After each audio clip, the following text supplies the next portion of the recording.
তেল বানানো অসম্ভব হয়ে পড়ে। বাংলাদেশে একটাই সূর্যমুখীর মিল হচ্ছে বাংলাদেশে। ওরা আমাদের বীজগুলো ক্লোজ করে নিয়ে যায়, তবে ওদের কাছে বীজ বিক্রি করি না, ওরা দাম দেয় কম। আমরা বীজ বিক্রি করি অনলাইনে, ওই মাছের এই পাখির খাবারের ব্যবসা তারা করে।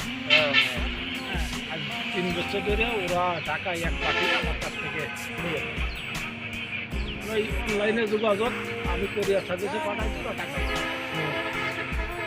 এদিকে মিল আরো হইলে তাহলে আসলে ইটার ফলন আরো বাড়বে। তবে মিল হইলে অন্য অন্য তেল জাতীয় ফসলের থেকে এই ফসলে উৎপাদন বেশি, ফলন বেশি, অনেক বেশি। মনে করেন কেউ যদি এক মন বীজ ভাঙ্গায় তো 15 কেজি তেল হবে।